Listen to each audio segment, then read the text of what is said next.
দেখো ইলিশ ইলিশ আমি বানিয়ে রেখে দিয়েছিলাম। এই দেখো ইলিশ এই দিয়ে আর জালি দিয়ে রান্না করব। কী করে রান্না করি দেখো। ও চাল কুমড়ো কাটা হয়ে গেলে আবার এই ইলিশ শুটকিগুলো আঁশগুলো ছেড়ে নিই। প্রথমে শুটকি মাছগুলো ভেজে নেবো। শুটকি মাছগুলো ভাজা হয়ে গেছে, এবার তুলে ফেলবো। একবারে ফোড়ন দিয়ে তরকারিটা রান্না করবো। শুটকি মাছের তেলটা এর মধ্যে দিয়ে দেবো পেঁয়াজ।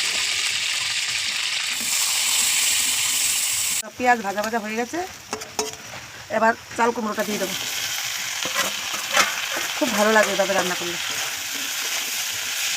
একবারে ফোড়ন দিয়ে রান্না করছি। এবার মশলা দিয়ে দেবো। তরকারিটা অর্ধেক সিদ্ধ হয়েছে, হলুদ লবণ দিয়ে দিয়েছি।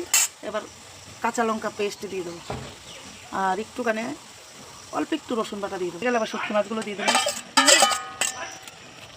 দিয়ে এবার নাড়াচাড়া করে ধনেপাতা দিয়ে। বন্ধুরা তরকারি হয়ে গেল, এবার লাস্টে বিলাতি ধনেপাতা পাতা নিয়ে আসলাম কয়েকটা, বিলাতি ধনেপাতা ছিটিয়ে দেবো। এদিকে কি মেঘ করেছে দেখো, কেমন মেঘ ডাকছে। ছিটিয়ে দিয়ে নাড়াচাড়া করে নামিয়ে ফেলবো। আজকে বেশি কিছু করলাম না, আজকে 2 রকমের তরকারি করেছি। ডাল করেছি, ভেন্ডি ভাজা আর জালি দিয়ে ইলিশ মাছের শুটকি। ওই বিলাতি ধনেপাতা ছিল বাড়িতে, দিয়ে দিয়েছি। দেখো আমার তো খুব ভালো লাগে। যারা শুটকি লাভার আছে তাদের কেমন লাগে অবশ্যই কমেন্টে জানাবে।